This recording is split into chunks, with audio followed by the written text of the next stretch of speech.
Hi hello മൈത്തൂരു മുംബൈയുടെ മറ്റൊരു സ്റ്റോറിയിലേക്ക് എല്ലാവർക്കും സ്വാഗതം. ഒടുവിൽ വൈജയന്തി ബാലചന്ദ്രനുമായിട്ടുള്ള ബന്ധം വേർപിരിയാൻ തീരുമാനിക്കാണ്. അതിനുവേണ്ടി വക്കീലിനെ കണ്ട് കോടതിയിൽ വരെ പോവാനും തയ്യാറായിരുന്നു. അങ്ങനെ കേസ് നടന്നുകൊണ്ടിരിക്കുന്ന സമയത്ത് കോടതിയുടെ അവസാന ദിവസം ബാലചന്ദ്രൻ പറയുന്നുണ്ട്, എല്ലാം വെട്ടിത്തുറന്ന് പറയും. ഞാനൊരു ഭർത്താവെന്ന നിലയിൽ എന്നെ അങ്ങനെ കരിവരിച്ച് തേക്കാൻ പറ്റില്ല.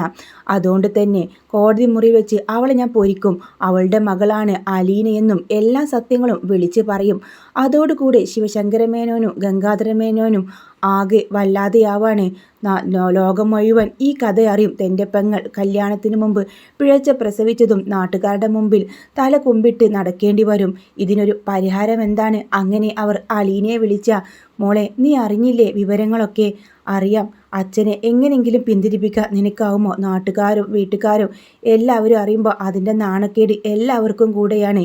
ഇവിടെ പെൺകുട്ടികളുടെ ഭാവി നഷ്ടപ്പെടില്ലേ? അതെ, ഞാൻ അച്ഛനോട് സംസാരിക്കാം. അങ്ങനെ സ്റ്റാലിൻ്റെ സമ്മതത്തോടു കൂടെ കുളത്തുപുഴയിൽ നിന്ന് പാലയിലേക്ക് വരാണ്. അവളുടെ കൂടെ സ്റ്റാലിനും ഉണ്ടായിരിക്കും. അങ്ങനെ ബാലചന്ദ്രനുമായിട്ട് രണ്ടുപേരും സംസാരിക്കുന്നുണ്ട്. കുടുംബ കോടതിയിലൊക്കെ പോയാൽ നാട്ടുകാരറിയും. നാട്ടുകാരുടെ മുമ്പിൽ തല കുമ്പിട്ട് നടക്കേണ്ടി വരും. വേറെയും മക്കളുണ്ടല്ലോ ബാലചന്ദ്രന്. അവരുടെ അവസ്ഥ എന്തായിരിക്കും? തൽക്കാലം ഇത് മറ്റെന്തെങ്കിലും വഴിയിലൂടെ ചിന്തിച്ചുകൂടെ? അച്ഛ, ഞാൻ പറയുന്നൊന്ന് കേൾക്ക്. ബബിതയുടെയും കൃഷ്ണമോളുടെയും രോഹിത്തിൻ്റെയും ഭാവി എന്താവും? നാളെ ഈ സമൂഹത്തിന് മുമ്പിൽ ഇറങ്ങി നടക്കാൻ അവർക്കാവുമോ? അവരുടെ കാര്യം കൂടെ ചിന്തിക്കേണ്ടേ? അച്ഛൻ്റെയും അമ്മയുടെയും മനസ്സിലെ പകയും ഇത് മാത്രമാണോ കിട്ടേണ്ടത് എന്ന് ചോദിക്കുമ്പോൾ അലീനയുടെ ആ ചോദ്യത്തിന് മുമ്പിൽ ആലോചനയോടെ നിൽക്കുകയാണ്. അങ്ങനെയാണെങ്കിൽ ഒരേ ഒരു കാര്യം എനിക്ക് പറയാനുണ്ട്. കൈതക്കൽ വീട്ടിലെ എല്ലാ കുടുംബാംഗങ്ങളെയും വിളിച്ചുകൂട്ടി ഒരു കുടുംബയോഗം നടത്തണം. എന്നിട്ട് അവരുടെ മുമ്പിൽ വെച്ച് എനിക്കെല്ലാം വെട്ടിത്തുറന്ന് പറയണം.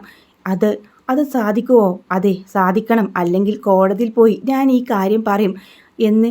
ഒരു ദിവസം, ഒരു ഞായറാഴ്ച ദിവസം, എല്ലാവർക്കും ഒഴിവുള്ള ദിവസം കുടുംബയോഗത്തിൽ എല്ലാവരും പങ്കെടുക്കണം. അതിൻ്റെ ലിസ്റ്റ് ഞാൻ തരും എന്ന് പറയാണ്. അങ്ങനെ അലീന അതിന് ഒരു സമ്മതമായിട്ട് അലീനക്ക് തോന്നുക നല്ല കാര്യമാണ്. കുടുംബക്കാർ മാത്രമാണല്ലോ അറിയുന്നത്, പുറത്തുള്ളവർ അറിയുന്നില്ല. കുടുംബത്തിൽ തന്നെ അത് സംസാരിച്ച് വിഷയം അങ്ങ് കെട്ടടങ്ങിക്കോളുമെന്ന് അലീനക്കും തോന്നുന്നുണ്ട്. അങ്ങനെ അലീന ഈ വിവരം പറയാനായിട്ടും അവിടെ കൈതക്കൽ മാളിക വീട്ടിലേക്ക് കൊല്ലപ്പള്ളിയിലേക്ക് വരുന്നുണ്ട്.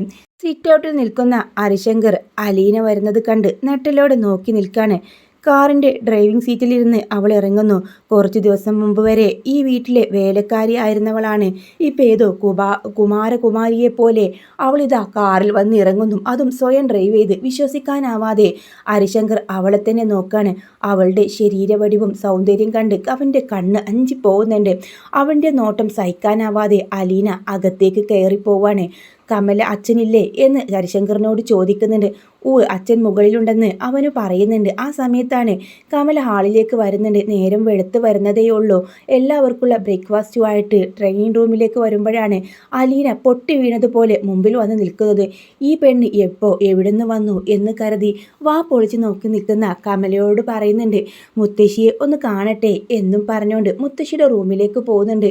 മുത്തശ്ശി അലീനയെ കണ്ടതും ഒരു പ്രകാശം കണ്ടതുപോലെ തന്നെ അവളെ കെട്ടിപ്പിടിച്ച് കരയാണ്. മുത്തശ്ശി, എണീറ്റ് നടക്കേണ്ടേ? ഇങ്ങനെ കിടന്നാൽ മതിയോ ഈ ഇരുട്ട് റൂമിൽ? മോളെ, എന്നെ എണീറ്റിട്ട് നടക്കാൻ ആരാ ഇവിടെ ഉള്ളത്? എന്നാലും ഗംഗാധരമേനോൻ ഇവിടെ ഉണ്ടല്ലോ. അവന് വന്നതിന് ശേഷം എനിക്ക് നല്ല കെയറിങ് ഒക്കെ കിട്ടുന്നുണ്ട് എന്ന് മുത്തശ്ശി പറയാണ്. അങ്ങനെ ഹരിശങ്കർ ഈ സമയം ശിവശങ്കരനോട് പോയി പറയുന്നുണ്ട്, അലീന വന്നിട്ടുണ്ട് അച്ഛനെ കാണാൻ. എന്നിട്ടെവിടെ? മുത്തശ്ശിയുടെ റൂമിലേക്ക് പോയിട്ടുണ്ട്. ശിവശങ്കരൻ മേനോൻ വന്നു നോക്കുമ്പോൾ അലീനയും അമ്മയും കെട്ടിപ്പിടിച്ച് നിൽക്കാണ്. ആ സമയം അവരൊന്നും മിണ്ടാതെ അങ്ങ് അകത്തേക്ക് കയറിപ്പോകുന്നുണ്ട്. ഗംഗാധര മേനോൻ്റെ റൂമിൽ ചെന്ന് പറയാണ്, അതെ, അലീന താഴെ വന്നിട്ടുണ്ട്, അവളെ ഇങ്ങോട്ട് വിളിച്ചോണ്ട് വാ. അതെ, അമ്മയുടെ മുമ്പിലാണ്. അമ്മ ഒരു കൊച്ചു കുഞ്ഞിനെ പോലെ അവളെയും കെട്ടിപ്പിടിച്ച് കരയാണ്. കുറേ സമയം കഴിഞ്ഞപ്പോൾ അലീന ഗംഗാധരമേനോനെ ശിവശങ്കരൻ ഇരിക്കുന്നിടത്തേക്ക് വരുന്നുണ്ട്. ആ അലീന, നീ എപ്പോൾ വന്നു? എന്തായാലും വാ എന്ന് പറഞ്ഞുകൊണ്ട് അകത്തേക്ക് ക്ഷണിക്കാം. അങ്ങനെ വാതിൽ കുറ്റിയിട്ട് അവർ സംസാരിക്കുന്നുണ്ട്. അച്ഛന് ഒരു നിർബന്ധന കോടതിയിൽ പോവില്ല. പക്ഷേ കൊല്ലപ്പള്ളിയിലെ എല്ലാ കുടുംബാംഗങ്ങളെയും വിളിച്ചു വരുത്തണം. അതെന്തിനാ അവരൊക്കെ അറിയിക്കുന്നത്? അല്ലെങ്കിൽ അച്ഛൻ കോടതിയിൽ പോകുമെന്നാണ് പറയുന്നത്. ഒരു കുടുംബയോഗം അവിടെ വെച്ച് ബാലചന്ദ്രൻ്റെ നിരപരാധിത്വം തെളിയിക്കണം. വൈജയന്തി എന്താണെന്ന് എല്ലാവരുടെയും മുമ്പിലും പറയണം. അതല്ലേ അയാൾക്ക് വേണ്ടത്? ശിവശങ്കരൻ പറയുന്നുണ്ട്. അതേ എന്ന് അലീന തലയാട്ടാണ്. അങ്ങനെ ഒരു ദിവസം പറഞ്ഞിട്ടുണ്ട്, ഞായറാഴ്ച 10 മണിയാവുമ്പോൾ എല്ലാവരും ഇവിടെ എത്തിച്ചേരണം. ആ ശരി എന്ന മറ്റേ അത് മറ്റുള്ളവരുടെ മുമ്പിൽ ഇന്നും നാണം കെടുന്നില്ലല്ലോ. കോടതിയിൽ പോയാൽ നാട്ടുകാരറിഞ്ഞ് എല്ലാവരും അറിഞ്ഞ് ഇത് വലിയ സംഭവമാവുമെന്ന് ഗംഗാധരമേനും ശിവനും അറിയാം. അതുകൊണ്ട് അതിലുപരി ഇത് തന്നെയാണ് നല്ലത്. കുടുംബക്കാർ മാത്രമല്ലേ സത്യങ്ങൾ അറിയുള്ളൂ. അപ്പോൾ ഇത് തന്നെയാണ് നല്ലതെന്ന് ശിവനും ഗംഗനും തോന്നാണ്. അങ്ങനെ എന്തായാലും ഞങ്ങൾ ലിസ്റ്റ് തരാം, അപ്പോഴേക്കും എല്ലാവരെയും വിളിക്കണമെന്ന് അച്ഛൻ പറഞ്ഞിട്ടുണ്ട്. അപ്പോൾ യാത്ര പറഞ്ഞ് അലീന അവിടെ നിന്ന് പോവാണ്. അലീനയെ നോക്കി ഗംഗേട്ടൻ മനസ്സുകൊണ്ട് വിചാരിക്കുക, ഈ വീട്ടിൽ കളിച്ചു വളരേണ്ട കുട്ടിയാണ്. ഒരു അനാഥയെ പോലെ കയറി വന്ന് അവൾ അതാ പോകുന്നത്. അവളെ ഞങ്ങൾ ഉപേക്ഷിക്കാനും കൊല്ലാനും നോക്കിയതാ. എന്നിട്ട് എന്താ ഉണ്ടായത്? അവൾ തന്നെ തിരിച്ചെത്തിയിരിക്കുന്നു. വിധിയാണ് ഇങ്ങനെയൊക്കെ എന്നെല്ലാം ചിന്തിക്കുന്നുണ്ട് കേട്ടോ. അതിനുശേഷം അലീന വീട്ടിലേക്ക് പോകുന്നുണ്ട്. പാലായിൽ പോയി ബാലചന്ദ്രനോട് കാര്യങ്ങൾ പറയാണ്. അങ്ങനെ ബാലചന്ദ്രൻ ഒരു ലിസ്റ്റ് തയ്യാറാക്കി അലീനയ്ക്ക് കൊടുക്കുന്നുണ്ട്. ഞാൻ തന്ന ലിസ്റ്റിലെ ഒരാൾ പോലും വിട്ടു പോകരുത്, എല്ലാവരും വരണം, പറ്റാവുന്ന എല്ലാവരെയും ഈ കുടുംബയോഗത്തിൽ വിളിച്ചു വരുത്തണം. അലീന ആ ഒരു ഇത് മനുവിനെ ഏൽപ്പിക്കുന്നുണ്ട്. മനു ശിവനെയും ഏൽപ്പിച്ച് ഇവരൊക്കെ എന്തിനാ വിളിച്ചു വരുത്തുന്നത്? അയാൾക്ക് ഭ്രാന്താണ്, അയാൾക്ക് നെളിഞ്ഞു നിൽക്കണം, എല്ലാവരുടെ മുമ്പിലും സത്യം വെളിപ്പെടുത്തിക്കൊണ്ട്. എന്തായാലും കോടതിയിലൊന്നും പോകുന്നില്ലല്ലോ, നമ്മുടെ കുടുംബക്കാരുടെ മുമ്പിലല്ലേ, ഇതങ്ങ് സഹിച്ചേക്കാം, അല്ലാതെ മറ്റൊരു വഴി നമുക്കില്ല. അങ്ങനെ ഗംഗം പറയുമ്പോൾ ശിവനും അത് ശരി തന്നെ വെക്കുകയാണ്. അങ്ങനെ എല്ലാ കുടുംബക്കാരെയും വിളിക്കുക. ഈ സമയം അലീനയും സ്റ്റാലിനും തിരിച്ചു പോവാണ്. വിവരം വൈജയുടെയും കാതിലെത്തുന്നുണ്ട്. ഇപ്പം എന്തിനാ ഇങ്ങനൊരു കുടുംബയോഗം? അതിരിക്കട്ടെ, കുറേ വർഷങ്ങളായില്ലേ എല്ലാവരും ഒന്ന് ഒത്തൊരുമിച്ച് കൂടിയിട്ട്. എല്ലാവരെയും കാണാനും സംസാരിക്കാനും നല്ല സന്ദർഭമല്ലേ. കൈതക്കൽ വീട്ടിൽ വെച്ച് നമുക്ക് അങ്ങനെ ഒരു സംഗമം ഉണ്ടാക്കാം എന്ന് ഗംഗാധരൻ പറയുമ്പോൾ വൈജയ്ക്ക് അതിൽ തൻ്റെ അപകടമൊന്നും മണത്തില്ല. എല്ലാം കൂടെ എന്നെ പൊരിക്കാനുള്ളതാണെന്ന് അവൾക്ക് മനസ്സിലായില്ലായിരുന്നു ആ ഒരു സമയത്ത്. എല്ലാവരെയും കണ്ടിട്ട് ഒത്തിരി നാളായി, എല്ലാവരെയും കാണാം, അങ്ങനെ എല്ലാവരെയും വിളിക്കണേ ഗംഗേട്ട എന്ന് വൈജ പ്രത്യേകം പറയുന്നുണ്ട്. ആരെയും വിട്ടുപോവാതെ വിളിക്കുന്നുണ്ട് പറയാണ്. ആ സമയം കൃഷ്ണമ്മക്കും രോഹിത്തിനും ബബിതയ്ക്കും അറിയാം അമ്മയുടെ ആ ഒരു അവസ്ഥ. എല്ലാവരുടെ മുമ്പിൽ വെച്ച് അച്ഛൻ ആ കാര്യം വെളിപ്പെടുത്തുമ്പോൾ അമ്മയ്ക്ക് ഇതെങ്ങനെ സഹിക്കാനാവും എന്നായിരുന്നു അന്ന് അവരുടെ ചിന്ത. ഈ സമയമൊക്കെ അലീന ആകെ ടെൻഷനോടെ നിൽക്കുക. മനുവിനെ ഇടയ്ക്ക് വിളിക്കുന്നുണ്ട്. ഞാൻ വരണോ മനുവേട്ടാ? നീ എന്തിനാ അവിടേക്ക് വരുന്നത്? അമ്മയുടെ അവസ്ഥ, എല്ലാവരും അമ്മയെ ശ്രദ്ധിക്കണേ. ഇത് കേൾക്കുമ്പോൾ അമ്മ എങ്ങനെ ഉൾക്കൊള്ളാനാ എന്നൊക്കെ പറയുന്നുണ്ട് അവൾ. എനിക്കിവിടെ നിന്നിട്ട് നീർപ്പൊട്ടുന്നില്ല. അങ്ങനെ പിറ്റേ ദിവസം ഞായറാഴ്ച ദിവസം വന്നെത്തി. ബാലചന്ദ്രൻ പറഞ്ഞ എല്ലാവരെയും അവർ വിളിച്ചു കൂട്ടിയിട്ടുണ്ടാവും. അങ്ങനെ കുടുംബാംഗങ്ങളെല്ലാം ഓരോരുത്തരായിട്ട് കൈതക്കൽ വീട്ടിലേക്ക് വരികയാണ്. 10 മണിയാവണ സമയമായപ്പോഴേക്കും വൈജയന്തി നല്ല ഉടുത്തൊരുങ്ങി അതിസുന്ദരിയായിട്ട് വരുന്നുണ്ട്. അമ്മ എന്താ ഈ വേഷത്തിൽ, കല്യാണം മറ്റോ ആണോ എന്ന് കൃഷ്ണ ചോദിക്കുമ്പോൾ, എന്താടി എൻ്റെ കുടുംബക്കാരൊക്കെ വരുന്ന ദിവസമാണ്, ഈ വൈജയ്ക്ക് ഒരു മാറ്റം സംഭവിച്ചിട്ടില്ലെന്ന് അവരൊക്കെ ഒന്ന് അറിയണ്ടേ, എന്നാലും ഇങ്ങനെ ഒരുങ്ങണോ അമ്മേ എന്ന് കൃഷ്ണജ ചോദിക്കുന്നുണ്ട്. അങ്ങനെ ഭക്ഷണമൊക്കെ ആയിട്ട് ബബിത അമ്മ ഭക്ഷണം കഴിക്കുക. എനിക്കൊന്നും വേണ്ട, ഞാൻ നന്നായിട്ട് ഒരുങ്ങി, ഇനി മുഖത്തെ പൗഡർ എല്ലാം പോവും, മേക്കപ്പൊക്കെ പോവാനാണോ ഇപ്പോൾ ഭക്ഷണം? എന്തായാലും ഞാൻ പോകുന്നത് എൻ്റെ വീട്ടിലേക്കല്ലേ, ഇത്രയും അംഗങ്ങളൊക്കെ വരുമ്പോൾ അവിടെ എന്തെങ്കിലും തിന്നാനും കുടിക്കാനൊക്കെ കാണും. അമ്മേ, ഇന്നത്തെ ദിവസം അമ്മക്ക് വേറൊന്നും കഴിക്കാൻ കഴിയില്ല, അമ്മ ഈ ഭക്ഷണം കഴിച്ചേ എന്ന് പറഞ്ഞ് വളരെ സ്നേഹത്തോടെ ബബിത അത് വായിൽ വെച്ച് കൊടുക്കുന്നുണ്ട്. അങ്ങനെ എല്ലാവരും കുറച്ച് സമയം കഴിയുമ്പോൾ കൈതക്കൽ വീട്ടിലേക്ക് പോവാണ്. അവരുടെയൊക്കെ മനസ്സിൽ, മക്കളുടെ മനസ്സിൽ എന്താവും അമ്മ സത്യം തിരിച്ചറിഞ്ഞാൽ അതെങ്ങനെ ഉൾക്കൊള്ളാൻ അമ്മയ്ക്കാവും? വളരെ സന്തോഷത്തോടെയാണ് അമ്മ ഡ്രൈവ് ചെയ്തത് നോക്കി അവരിയ്ക്കുക. അവർ 3 പേരുടെയും കണ്ണിൽ നിങ്ങളെന്താ മക്കളെ ഇങ്ങനെ സങ്കടപ്പെട്ടിരിക്കുന്നത്? എൻ്റെ വീട്ടിലേക്ക് വരാൻ നിങ്ങൾക്ക് താല്പര്യമില്ലേ? അതുകൊണ്ടൊന്നുമല്ല, പിന്നെന്താ, നിങ്ങളുടെ അച്ഛൻ പറഞ്ഞോ എൻ്റെ കൂടെ വരേണ്ടെന്ന്? അമ്മ ഒന്ന് നോക്കി വണ്ടി ഡ്രൈവ് ചെയ്തേ, ഞങ്ങൾക്കൊരു പ്രശ്നവുമില്ല എന്ന് ബബിത പറയുന്നുണ്ട്. അങ്ങനെ ആ ഒരു സമയം വന്നെത്താ ഒരു 10 മണിയോടുകൂടെ ബാലചന്ദ്രൻ അവിടേക്ക് വരുന്നുണ്ട്. അപ്പോഴേക്കും കുടുംബങ്ങൾക്ക് ശിവനോടൊക്കെ ചോദിക്കുന്നതിന്, എന്തിനാ ഇപ്പം ഇങ്ങനെ ഒരു കുടുംബയോഗം? എന്താ? അതെ, ബാലചന്ദ്രൻ പറഞ്ഞിട്ടാ നിങ്ങളെല്ലാവരെയും വിളിച്ചു വരുത്തിയത് എന്ന് പറയുമ്പോൾ വൈജി ഒന്ന് നെട്ടുന്നുണ്ട്. എല്ലാവരുടെ മുമ്പിലും എന്നെ തറയടിച്ച് കാണിക്കാനാണ് ഇയാളുടെ തീരുമാനം. വൈജ മാത്രം അവിടെ ഇരിക്കുന്നില്ല, വാതിക്കൽ അവിടെ നിൽക്കായിരിക്കും. അവളുടെ അടുത്ത് തന്നെയായിട്ട് ബബിതയുണ്ടാവും. മോളെ, അമ്മയുടെ അരികിൽ നിന്ന് മാറരുതെന്ന് പ്രത്യേകമായിട്ട് അലീന ബബിതയോട് പറഞ്ഞിട്ടുണ്ടാവും. അങ്ങനെ കുടുംബാംഗങ്ങളെല്ലാം ഒത്തുകൂടി എല്ലാവരും അവിടെ ഇവിടെയൊക്കെ ആയിട്ട് ഇരിപ്പുറപ്പിച്ചു. ബാലചന്ദ്രൻ പറയുന്നുണ്ട്, ശരിയാണ്, ഞാൻ പറഞ്ഞിട്ടാ ഗംഗേട്ടനും ശിവേട്ടനും നിങ്ങളെല്ലാവരെയും വിളിച്ചു വരുത്തിയത്. ഞാനും വൈജയുമായുള്ള വിവാഹം 22 വർഷങ്ങൾക്ക് മുമ്പ് കഴിഞ്ഞതെല്ലാം നിങ്ങൾക്ക് ഓർമ്മയുണ്ടായിരിക്കുമല്ലോ. ഇതിൽ പലരും ആ വിവാഹത്തിന് പങ്കെടുക്കുകയും ചെയ്തിട്ടുണ്ട്. ഇപ്പോൾ ഞങ്ങൾ രണ്ടുപേരും വേർപിരിയാനായിട്ട് കുടുംബ കോടതിയിൽ കേസ് കൊടുത്തിരിക്കുകയാണ്. വൈജയന്തിക്കപ്പോൾ മനസ്സിലാവാ തന്നെ തറയടിച്ച് കാണിക്കാനാണ് ഇയാൾ ഈ പണി ചെയ്തു വച്ചിരിക്കുന്നത്. അതിന് ഒരു കാരണമുണ്ട്. എന്ത് കാരണമായാലും അതിന് ഇങ്ങനെയാണോ പോകുന്നത്? കുടുംബത്തിൽ ഒരാൾ വൈജയോട് ചോദിക്കുന്നുണ്ട്. വൈജയ്, നീ ഇപ്പോൾ മിണ്ടരുത്, നിനക്ക് പറയാൻ ഞാനൊരു അവസരം തരാം, ആ സമയത്ത് നീ പറയണം, ഇപ്പോൾ നീ സംസാരിക്കരുത് എന്ന് ബാലചന്ദ്രൻ പറയുന്നുണ്ട്. 22 വർഷങ്ങൾക്ക് മുമ്പ് എനിക്കിവളെ വല്ലാതെ ഇഷ്ടമായിരുന്നു. എൻ്റെ ചെറുപ്രായത്തിൽ എനിക്കിവളെ ഇഷ്ടം, ഇവളെ വിവാഹം കഴിക്കാൻ ആഗ്രഹം ഉണ്ടായിരുന്നു. എൻ്റെ ആഗ്രഹം കൊണ്ട് മാത്രം വിവാഹം നടക്കുമെന്ന് നിങ്ങൾ കരുതുന്നില്ലല്ലോ. അങ്ങനെ എല്ലാവരുടെ താല്പര്യപ്രകാരം ആ വിവാഹം നടന്നു. ആദ്യ രാത്രി ഈ വൈജ എന്നോടൊരു കാര്യം പറഞ്ഞു.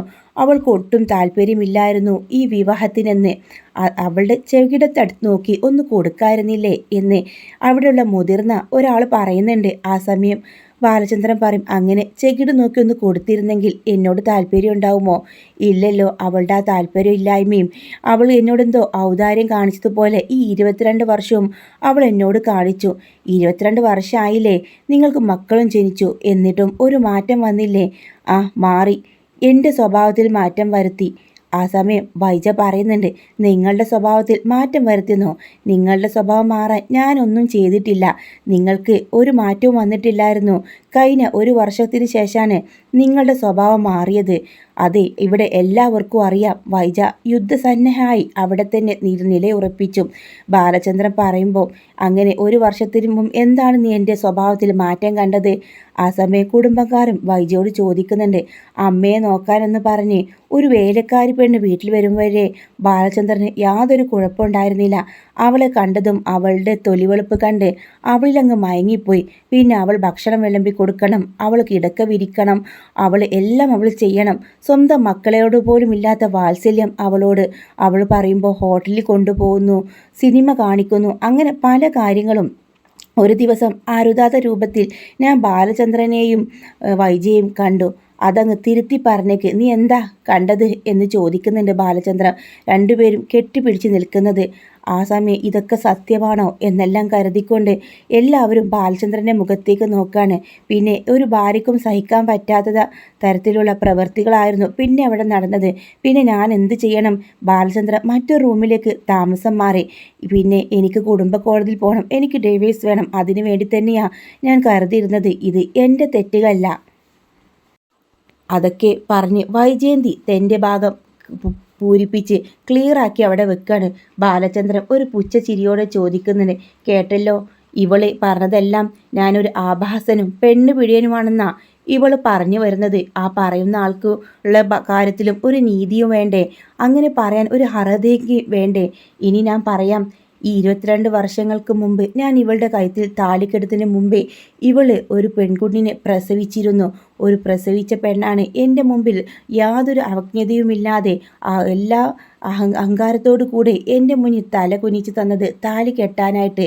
അവൾ എന്നെ ചതിക്കുമായിരുന്നു. ഈ കുടുംബക്കാരെല്ലാവരും കൂടെ ചേർന്ന് എന്നെയല്ലേ ചതിച്ചത്? അവൾ ആഗ്രയിൽ വെച്ച് ഒരാളുമായിട്ട് പ്രണയത്തിലായി. എന്നിട്ട് പൂർണ്ണ ഗർഭിണിയായ പെങ്ങളെ പിടിച്ചുകൊണ്ട് നാട്ടിലേക്ക് കൊണ്ടുവന്നു. അവളെ രഹസ്യമായി പ്രസവിപ്പിച്ചു. അവളുടെ കുഞ്ഞിനെ എന്തോ ചെയ്തതിന് ശേഷം ഇവർ ഒന്നും അറിയാത്തവരെ പോലെ എന്നെക്കൊണ്ട് ഇവളെ കല്യാണം കഴിപ്പിച്ചു. ഇത് കേട്ട വൈജന്തിക്ക് തൻ്റെ തലയിൽ ഇഴുത്തി വീഴുന്ന പോലെ തോന്നാണ്. താൻ കേട്ടതെല്ലാം സത്യമോ? ഈ സത്യങ്ങളെല്ലാം മനസ്സിലിട്ടുകൊണ്ടാണോ ബാലചന്ദ്രൻ ഇത്രയും കാലം നടന്നത് എന്നോർത്ത് അവൾ ആകെ അന്താളിപ്പോവാണ്. ബബിത അമ്മയുടെ കൈ മുറുകെ പിടിക്കുന്നുണ്ട്. അതൊന്നും ഏൽക്കാതെ ബബിതയെ തുറിച്ചു നോക്കാണ്. തൻ്റെ കണ്ണുകളിൽ ഇരുട്ട് കയറുന്ന പോലെ വൈജിക്ക് തോന്നുക. അമ്മയെ ചേർത്ത് പിടിച്ച് ബബിത അവിടെ തന്നെ നിൽക്കുന്നുണ്ട്. അങ്ങനെ എല്ലാവരുടെ മുമ്പിലും ആഗ്രഹകഥകൾ അവിടെ വിളമ്പുന്നുണ്ട്. എല്ലാവരും മൂക്കത്ത് വിരൽ വെക്കുക. ഇവളെ കുടുംബ കോടതി പോയിരുന്നെങ്കിൽ ഞാൻ ഇവളോട് ഈ കാര്യം തന്നെ പറയായിരുന്നു. ഇങ്ങനെ ചതിച്ചത് ഇവരല്ലേ, അല്ലാതെ ഞാനല്ലല്ലോ. ഇത് സത്യമാണോ കള്ളമാണോ എന്ന് ഇവളുടെ ആങ്ങളന്മാരതാ തലയും കുമ്പിട്ടിരിക്കുന്നു. അവർ പറയും. എന്നാൽ ശിവനും ഗംഗനും രാജീവനും ഒന്നും പറയാനില്ലായിരുന്നു. അവരെല്ലാം തല കുമ്പിട്ടിരിക്കാണ്. ആ സമയം ബാലചന്ദ്രൻ അവിടെ നിന്ന് പോകുന്നുണ്ട്. അതിനുശേഷം വീണ്ടും തിരികെ വന്ന് വൈജയോട് പറയുന്നുണ്ട്, നിന്നോട് എനിക്കൊരു സിമ്പതി ബാക്കിയുള്ളതുകൊണ്ട് പറയാണ്. നീയുണ്ടല്ലോ, നിന്റെ മകൾ ഇപ്പോഴും ജീവിച്ചിരിപ്പുണ്ട്. അന്ന് ഇവരെല്ലാം മരിച്ചുപോയെന്ന് കള്ളം പറഞ്ഞ് നിന്നെ വിശ്വസിപ്പിച്ച് ആ കുഞ്ഞിനൊരു അനാഥാലയത്തിലാക്കി. അവൾ ഇപ്പോഴും ജീവിച്ചിരിക്കുന്നുണ്ട്. നിന്നെ ചതിച്ചത് ഞാനല്ല വൈജെ, ഈ നിൽക്കുന്ന നിന്റെ കൂടപ്പിറപ്പുകൾ തന്നെയാണ്. അന്ന് പൂർണ്ണ ഗർഭിണിയായ നിന്നെ രഹസ്യമായി പ്രസവിച്ചു. അവളെ ഒരു പെൺകുഞ്ഞിന് ജന്മം നൽകി മരിച്ചുപോയെന്ന് നിന്നോട് കള്ളം പറഞ്ഞത് നിന്റെ ആളുകൾ തന്നെയാണ്. ബാലചന്ദ്രൻ തനിക്ക് പറയാനുള്ളതെല്ലാം പറഞ്ഞ് അവിടെ നിന്ന് ഇറങ്ങിപ്പോകുമ്പോൾ ഗംഗാധരമേനും രാജീവനും ശിവനും വല്ലാതെ ഭയം തോന്നാണ്. വൈജ എങ്ങനെ പ്രതികരിക്കുമെന്നും അറിയില്ല. ഈ സമയം എല്ലാവരും അങ്ങനെ ഇങ്ങനെയൊക്കെ കൂടി നിന്ന് ഓരോ കാര്യങ്ങൾ പറയുന്നുണ്ട്. അമ്മയായിട്ട് റൂമിലേക്ക് പോവാണ് ബബിത. അമ്മയ്ക്ക് ഒരിറ്റി കണ്ണുനീർ പോലും കണ്ണിൽ നിന്ന് വരുന്നില്ല. ആകപ്പാട് മരവിച്ചൊരു മനസ്സും തലയുമായിട്ട് അവൾ അന്താളിച്ച് നിൽക്കുന്നുണ്ട്. അമ്മേ, ഇത്തിരി വെള്ളം കുടിക്ക് എന്ന് പറഞ്ഞുകൊണ്ട് കൃഷ്ണമോൾ ഒരു ഗ്ലാസ് ജ്യൂസുമായിട്ട് വരുന്നുണ്ട്. അതൊന്നും വാങ്ങി കുടിക്കുന്നില്ല. പെട്ടെന്ന് തന്നെ കാറിൻ്റെ കീയും എടുത്തുകൊണ്ട് അവിടെ നിന്ന് അങ്ങ് പോവാണ്. ആ സമയം ആർക്കും പെട്ടെന്ന് അവളെ തടയാൻ കഴിയുന്നില്ല. വൈജ കാറെടുത്ത് പോകുമ്പോൾ മനുവിനോട് ശിവൻ പറയുന്നുണ്ട്, മോനെ അവളെ വിടരുത്, അവൾ എന്തെങ്കിലും അഭിപ്രായം കാണിക്കും. വാശിയും ദേഷ്യവും അവൾക്ക് കൂടെയാണ്. ആകെ അഭിമാനമായി ആയ സ്ഥിതിക്ക്, അവൾ ഇങ്ങനെ നാറിയ സ്ഥിതിക്ക് അവൾ ഒരിക്കലും എന്തെങ്കിലും കടുങ്കൈ ചെയ്യും. അങ്ങനെ മനു പുറകെ പോകുന്നുണ്ടെങ്കിലും വൈജയുടെ കാറിൻ്റെ പൊടി പോലും കാണുന്നില്ല. കുറച്ച് സമയം കഴിയുമ്പോൾ മനു തിരികെ വരുന്നുണ്ട്. അച്ഛാ, ആൻറ്റിയുടെ കാറ് അവിടെ ഒന്നും കാണുന്നില്ല. ഈ സമയം അലീന ബബിതയെ വിളിക്കാണ്. മോളെ, എന്തൊക്കെയായി അവിടെ? അമ്മയുടെ അവസ്ഥ എന്താ? അലീനച്ചിക്ക് എനിക്കൊന്നും പറയാൻ വയ്യ. മനുവേട്ടനെ വിളിക്കോ എന്ന് ചോദിക്കുന്നുണ്ട്. അങ്ങനെ ഫോൺ കട്ട് ചെയ്ത് മനുവിനെ വിളിക്കുന്നുണ്ട്. മനുവും തന്നെ, അലീന ആൻറ്റിയോട് എല്ലാം പറഞ്ഞു. ഇവിടുത്തെ വല്ലാത്തൊരു നിസ്സഹാവസ്ഥയാണ്. ആൻറ്റി ഇവിടെ നിന്ന് ഇറങ്ങി പോവുകയും ചെയ്തു. എവിടേക്ക് പോയെന്നോ എന്തോ ഒന്നും അറിയില്ല. അങ്ങനെ അലീനയും ടെൻഷനോടെ നിൽക്കാണ്. വൈജയ്ക്ക് വേണ്ടി അവരെല്ലാം അവിടെ ഇവിടെ നോക്കുന്നുണ്ട്. ചില കുടുംബാംഗങ്ങളുടെ വീട്ടിലേക്കും വിളിച്ചു നോക്കുന്നുണ്ടെങ്കിലും അവിടെയൊന്നും വൈജ എത്തിയിട്ടില്ല. അങ്ങനെ 2-3 മണിക്കൂർ കഴിഞ്ഞതിന് ശേഷം വൈജയുടെ കാറ് കുളത്തുപുയിലെ സ്റ്റാലിൻ്റെ എസ്റ്റേറ്റ് ബംഗ്ലാവിലേക്ക് വരുന്നുണ്ട്. മുറ്റത്ത് നിന്ന് ഡാനിയ ഒരു കാറ് വന്ന് നിൽക്കുന്നത് കാണാണ്. കാറിൽ നിന്നിറങ്ങിയ വൈജയെ കണ്ടതും അവൾക്ക് ബബിതയുടെ അമ്മയാണെന്ന് മനസ്സിലാവാണ്. നിന്റെ പപ്പയില്ല ഇവിടെ എന്ന് വൈജ ചോദിക്കുന്നുണ്ട്. അതെ, പപ്പ തോട്ടത്തിൽ പോയിരിക്കാണ്, വഴി ഞാൻ പറഞ്ഞു തരാം. അപ്പോഴേക്കും അലീന അങ്ങോട്ട് വരുന്നുണ്ട്. അലീനയും വൈജ കാണുന്നുണ്ട്. ഒരക്ഷരം മിണ്ടാതെ കാറിൽ കയറി നേരെ പോവാണ്. ആ ഡാനിയ പറഞ്ഞു കൊടുത്ത വഴിയിലൂടെ. പെട്ടെന്ന് അലീന ചെന്ന് സ്റ്റാലിനെ വിളിക്കുന്നുണ്ട്. പപ്പ, അമ്മ വന്നിട്ടുണ്ട്. അമ്മയോ? അതെ, പപ്പയെ തിരഞ്ഞ് അങ്ങ് തോട്ടത്തിലേക്ക് വരുന്നുണ്ട്. ഒരു ചുവന്ന കാറാണ്.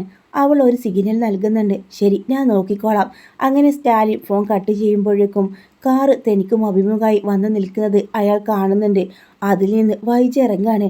വർഷങ്ങൾക്ക് ശേഷം കൺമുമ്പിൽ കാണുന്നവർ, ഒരുപാട് സ്നേഹിച്ചവർ, താജ്മഹലിനെയും ആഗ്രയും ഇടയിൽ ഒരുപാട് സ്നേഹത്തോടെ നടന്നവർ, എന്നാലും ഒന്ന് അടുത്താണെങ്കിൽ പോലും ചേർത്തണക്കാനോ ആശ്വസിപ്പിക്കാനും കഴിയാതെ പരസ്പരം രണ്ടുപേരും മുഖത്തോട് മുഖം നോക്കി നിൽക്കുക. നനുത്ത കാറ്റുപോലെയുള്ള വൈജയുടെ സ്വരം, ലാലിച്ച. ആ സമയം ലാലിച്ചൻ്റെ മനസ്സിൽ പല ചിന്തകളും ഓർമ്മകളും കടന്നു വന്നു. ഒരേ ഒരു കാര്യം എനിക്കറിയണം, നമ്മുടെ മകൾ ജീവിച്ചിരിപ്പുണ്ടോ? അവൾ അലീനയാണോ എന്ന് ചോദിക്കാണ്. ആ സമയം ലാലിച്ചൻ വൈജയുടെ കണ്ണുകളിലേക്ക് നോക്കി പറയുന്നുണ്ട്, അതെ, നമ്മുടെ മകളാണ് അലീന. എല്ലാവരും കൂടെ നമ്മളെല്ലാ രണ്ടുപേരും ചതിച്ചു. അത് എൻ്റെ വീട്ടുകാരും നിൻ്റെ വീട്ടുകാരും കൂടെ ചേർന്ന് നമ്മുടെ പൊന്നു മോളാണ് അലീന. ഒരുപാട് ആഗ്രഹിച്ചതല്ലേ അവളൊത്തുള്ളൊരു ജീവിതം. അവളുടെ ഏറ്റവും വലിയ ആഗ്രഹം എന്തായിരുന്നു അറിയാമോ? നിൻ്റെ മുമ്പിൽ അവളെ നിർത്തിക്കൊണ്ട് നമ്മുടെ മോളാണ് ഇവളെന്ന് പറയേണ്ടതായിരുന്നു. പക്ഷേ അവളായിരുന്നു ഏറ്റവും കൂടുതൽ അതായിരുന്നു അവൾ ആഗ്രഹിച്ചത്. വൈജ തൻ്റെ മകളാണ് അലീന അറിഞ്ഞപ്പോൾ അവിടെ നിന്ന് മുട്ടുകുത്തിയിരുന്ന് പൊട്ടിക്കരയാണ്. അവൾ കരയട്ടെ, മനസ്സ് ശാന്തമാവട്ടെ എന്ന് കരുതിക്കൊണ്ട് വൈജയോടൊന്നും പറയുന്നില്ല സ്റ്റാലിൻ. ഡോറ് തുറന്ന് കാറിൻ്റെ സ്റ്റിയറിങ്ങിൽ എത്ര നേരം അവളങ്ങനെ ഇരുന്നു പോലും അറിയില്ല. അങ്ങനെ കുറേ സമയം വൈജ തല കുമ്പിട്ടിരിക്കുന്നുണ്ട്. അവൾക്ക് കാർ ഡ്രൈവ് ചെയ്ത് തിരികെ പോകാനാവുമോ എന്ന് പോലും സ്റ്റാലിൻ സംശയിച്ചു. അതിനെ കുറേ സമയത്തിന് ശേഷം സ്റ്റാലിൻ അവിടെ തന്നെ നോക്കി നിൽക്കെ വൈജ കാറും എടുത്ത് പോകുന്നുണ്ട്. വൈജ പോയപ്പോഴാണ് സ്റ്റാലിൻ തിരികെ ബംഗ്ലാവിലേക്ക് എത്തിയത്. അലീന ടെൻഷനോടെ കാത്തിരിക്കുക. പപ്പ, അമ്മയെ കണ്ടോ? അതെ, കണ്ടു. എന്നോട് പറഞ്ഞു നീയാണ് മകളെന്ന് ആണെന്ന് എന്നോട് ഇങ്ങോട്ട് ചോദിച്ചു. അപ്പോഴേക്കും വല്ലാത്തൊരവസ്ഥയിലായിരുന്നു. എത്രയോ സമയം സ്റ്റാരിങ്ങിൽ തലവെച്ച് അവൾ ഒരേ ഇരിപ്പായിരുന്നു. അവൾക്ക് ഉൾക്കൊള്ളാൻ കഴിയുന്നില്ലായിരുന്നു. എന്നിട്ടും പപ്പ, അമ്മ എന്നെ കാണാൻ വന്നില്ലല്ലോ. അതെ, അവൾ വന്നോളൂ. അവൾ വല്ലാത്ത മാനസികാവസ്ഥയിലാണ് അവളിപ്പോൾ. മകളാണെന്നറിയുമ്പോൾ പപ്പയുടെ കൂടെ അമ്മ ഇങ്ങോട്ട് വരുമെന്ന് ഒരുപാട് പ്രതീക്ഷിച്ചു. മോൾ അങ്ങനെയൊന്നും പ്രതീക്ഷിക്കേണ്ട. നിനക്കറിയാലോ അവളുടെ സ്വഭാവം. നിന്റെ മുമ്പിൽ വരാനും നിന്റെ മുഖത്ത് നോക്കാനും നാണക്കേടും അപമാനവും ഉണ്ടാവും. അങ്ങനെ ഈ സമയം ഇവിടെ വന്നിരുന്നു എന്ന കാര്യം അലീന അവിടെ വിളിച്ച് അറിയിക്കുന്നുണ്ട് മനുവിനെ. മനു ഈ വിവരമെല്ലാം ഗംഗാധരനെയും ശിവനെയും പറയും. വൈജയാൻറ്റി കൊളത്തുപോയിൽ ചെന്നിരുന്നെന്ന് സ്റ്റാലിനെ കണ്ടു. അലീനയാണോ നമ്മുടെ മകളെന്ന് ചോദിച്ചെന്ന്. അപ്പോഴേക്കും കുടുംബങ്ങൾക്കിടയിലൊക്കെ അലീന ഇത്രയും കാലം വീട്ടുവേലക്കാരിയായി ജോലി ചെയ്തിരുന്നവൾ വൈജ പ്രസവിച്ച മകളാണെന്ന് അവർക്കൊക്കെ ഇടയിലേക്ക് പരന്നു കഴിഞ്ഞിരുന്നു. ഓ, ആ സ്വന്തം മകളെയും ഭർത്താവിനെയും ചേർത്താണല്ലേ അവൾ കള്ളക്കഥകൾ ഉണ്ടാക്കിയത്. എല്ലാവരും മുഖത്ത് വിരൽ വെച്ചു. അതവൾക്ക് അറിയില്ലല്ലോ അവളുടെ സ്വന്തം മകളാണെന്ന്. എന്നാൽ ബാലചന്ദ്രൻ ഇതെങ്ങനെ അറിഞ്ഞു? അങ്ങനെ പല സംസാരങ്ങൾ അവിടെ നടന്നുകൊണ്ടിരിക്കുന്നുണ്ട്. ഇവരുടെ ഈ സംസാരമൊക്കെ വല്ലാതെ അസഹനീയത തോന്നുന്നുണ്ട് ഗംഗേട്ടന്. ഇനിയിപ്പോൾ പ്രത്യേകിച്ചൊന്നും പറയാനില്ല, എല്ലാവർക്കും പിരിഞ്ഞു പോകാം എന്ന് ഗംഗാധരമേനോൻ പറയാ. ഓരോ കുടുംബക്കാരും അങ്ങനെ പോകുന്നുണ്ട്. ആ സമയത്ത് ആണ് വൈജ സദ്യയായിട്ടും തിരിച്ചു വരുന്നില്ല. കൊളത്തുപോയിൽ നിന്ന് ഇങ്ങോട്ട് ഡ്രൈവ് ചെയ്ത് വരണമെങ്കിൽ എന്തായാലും 4 മണിക്കൂർ എടുക്കും. ഇവിടേക്ക് വന്നില്ലല്ലോ. രാത്രി 9 മണിയായി. വൈജയെ കാണുന്നില്ല. വാടക വീട്ടിലും നെടുമ്പുരക്കിലൊക്കെ പോയി അന്വേഷിക്കുന്നുണ്ടെങ്കിലും വൈജ അവിടെ എത്തിയിട്ടുണ്ടായിരിക്കില്ല. അങ്ങനെ ഒരു കുടുംബ വീട്ടിൽ നിന്ന്, ശ്രീകുമാറിൻ്റെ വീട്ടിൽ നിന്ന് ഗംഗാട്ടന് ഒരു കോൾ വരികയാണ്. വൈജ ഇങ്ങോട്ട് വന്നിട്ടുണ്ട്. അമ്മയ്ക്ക് ഓർമ്മ പോലുമില്ല. അമ്മയോട് പല കാര്യങ്ങളും അവൾ ചോദിക്കാണ്. കാറിൻ്റെ കീ ചോദിച്ചിട്ട് ഞങ്ങൾ കൊടുത്തില്ല. വല്ലാത്തൊരവസ്ഥയിലാണ് വൈജ ഇങ്ങോട്ട് കയറി വന്നത്. അവളെ ഞങ്ങൾ വിടുന്നില്ല എന്ന് പറയാട്ടോ. അവളെ വിടേണ്ട, ഞങ്ങൾ അങ്ങോട്ട് വരാം എന്ന് പറഞ്ഞുകൊണ്ട് രാജീവനും ശിവനും കൂടെ ഈ വൈജയെ തേടി ശിവകുമാറിൻ്റെ വീട്ടിലേക്ക് പോകുന്നുണ്ട്. അവിടെ എത്തിയതും വൈജക്ക് അല്ലാതൊരു വയലൻ്റ് ആവാട്ടോ. അങ്ങനെ വൈജ പോകുന്നത് ഒരു ആശ്രമത്തിലേക്കാണ്. ഒരാശ്രമത്തിൽ എല്ലാ കാര്യങ്ങളും ഉപേക്ഷിച്ച്, തൻ്റെ എല്ലാ ജീവിതവും ഉപേക്ഷിച്ച് ഒരു നല്ല സ്ത്രീയാവാൻ വേണ്ടി, അവളുടെ മനസ്സിന് സാന്ത്വനം കിട്ടാൻ വേണ്ടി അവൾ അവിടെ തുടരാണ്. അവിടുത്തെ സന്യാസിനി പറയുന്നുണ്ട്, ഇവിടെ വന്ന് ആരും മനഃശാന്തിയോടെ തിരിച്ചു പോവുള്ളൂ. നിങ്ങളുടെ കൂടെപ്പിറപ്പിന് യാതൊരു പ്രശ്നമില്ല. അവൾ നല്ല മനഃശാന്തിയോടുകൂടെ തന്നെ അവൾ തിരിച്ചു വരും എന്ന് പറയാട്ടോ. അങ്ങനെ കുറേ ദിവസങ്ങൾക്ക് ശേഷമാണ് വൈജയന്തി നെടുമ്പുരക്കിലേക്ക് വരുന്നുണ്ട്. പകയില്ല, ആരോടും ദേഷ്യമില്ല, അഹംഭാവമില്ല. അങ്ങനെ പൂർണ്ണമായി അടിമുടി മാറിയ ഒരു വൈജയന്തി ആദ്യം പോകുന്നത് കൈതക്കൽ മാളിക വീട്ടിലേക്കാണ്. ഗംഗാട്ടനും ശിവനുമെല്ലാം അവളെ കണ്ടതും അമ്പരപ്പോട് ചോദിക്കുന്നുണ്ട്, വൈജി നീയോ? എന്താ നിനക്ക് തിരിച്ചു വരാൻ തോന്നിയത്? എത്ര പ്രാവശ്യം നീ നിൽക്കുന്ന ആശ്രമത്തിൽ ഞങ്ങളെല്ലാവരും വന്നു, നീ ഞങ്ങളുടെ കൂടെ വന്നില്ലല്ലോ. സൗമ്യമായ സ്വരത്തിൽ വൈജ പറയുന്നുണ്ട്, എല്ലാവരെയും കാണണമെന്ന് എനിക്ക് തോന്നി. കമല അവൾക്ക് ഒരു കപ്പ് ചായ കൊണ്ടുവന്ന് കൊടുക്കുമ്പോൾ നന്ദി പറഞ്ഞുകൊണ്ട് അത് വാങ്ങാം. കമലക്ക് തന്നെ ആ വൈജയുടെ മാറ്റം കണ്ട് അത്ഭുതം തോന്നുന്നുണ്ട്.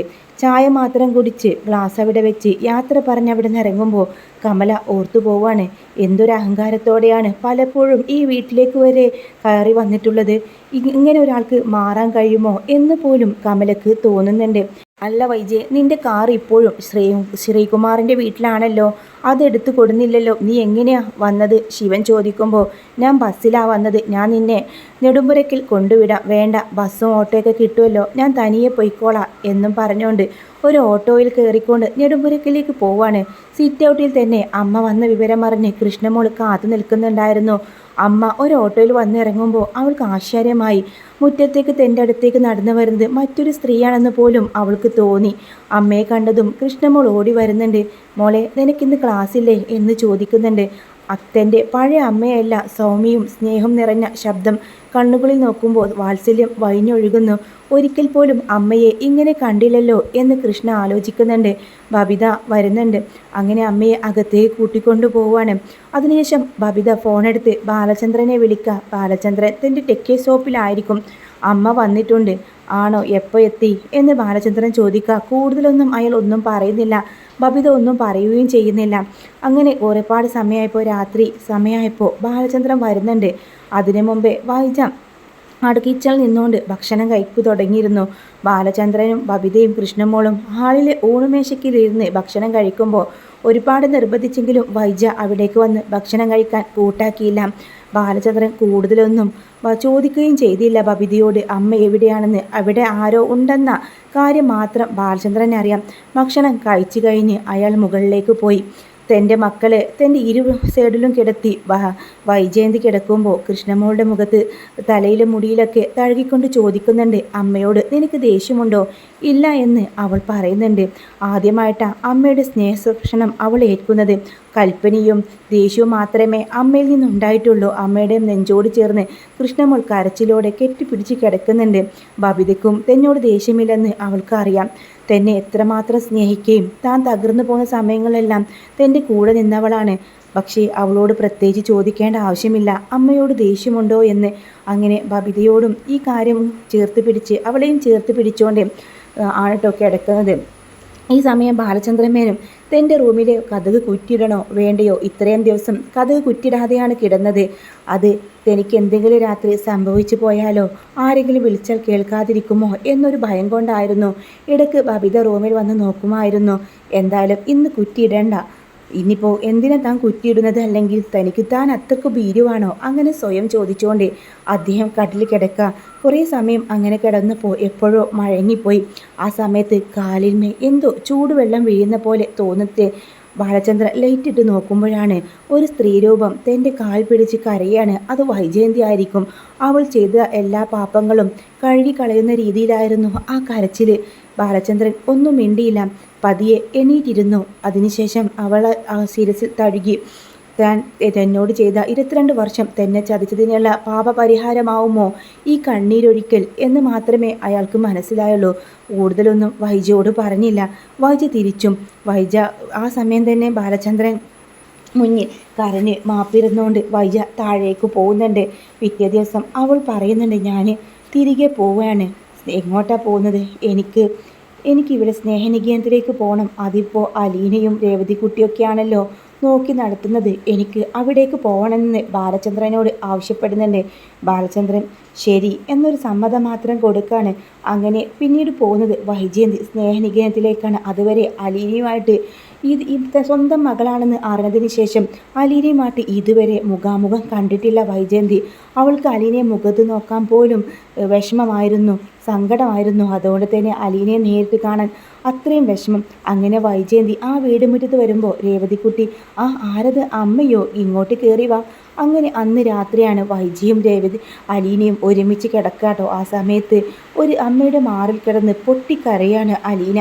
ഇത്രയും കാലം താൻ അനുഭവിച്ച അനാഥത്വം ഒരു നിമിഷം കൊണ്ട് ഇല്ലാതായതോർത്ത് സങ്കടവും സന്തോഷം കൊണ്ട് അവൾ വിങ്ങി കരയുന്നുണ്ട്. ഒരേ ഒരു ആഗ്രഹമേ അവൾ വൈജയോട് പറഞ്ഞുള്ളൂ, ആഗ്രയിലേക്ക് അച്ഛനും അമ്മയും താമസിച്ച ആ സ്ഥലത്തേക്ക് എന്നെ ഒരിക്കലെങ്കിലും കൂട്ടിക്കൊണ്ടു പോകുമോ എന്ന് ചോദിക്കുമ്പോൾ അതേ ഒന്ന് മറുപടി പറയുന്നുണ്ട്. അങ്ങനെ അലീനയും കൂട്ടി ആഗ്രയിലെ അവർ നടന്ന എല്ലാ സ്ഥലങ്ങളിലേക്കും വൈജയും അവളും കൂടെ യാത്ര പോവുകയാണ് കേട്ടോ. അതിനുശേഷമാണ് ബാലചന്ദ്ര മേനോന് പെട്ടെന്ന് അവിടെ അറ്റാക്ക് വന്ന് മരിക്കുകയും ചെയ്യാണ്. വീട്ടിൽ തന്നെയാണ് ഹോസ്പിറ്റലിൽ എത്തിച്ചെങ്കിലും അയാളെ രക്ഷിക്കാനാവുന്നില്ല. അങ്ങനെ വരാൻ പോകുന്ന ഒരു അടിപൊളി എപ്പിസോഡിൻ്റെ റിവ്യൂ ആണ് കേട്ടോ. വീഡിയോ നിങ്ങൾക്ക് ഇഷ്ടമാവുകയാണെങ്കിൽ ലൈക്ക് ചെയ്യാനും ചാനൽ സബ്സ്ക്രൈബ് ചെയ്ത് സപ്പോർട്ട് ചെയ്യാനും മറക്കല്ലേ.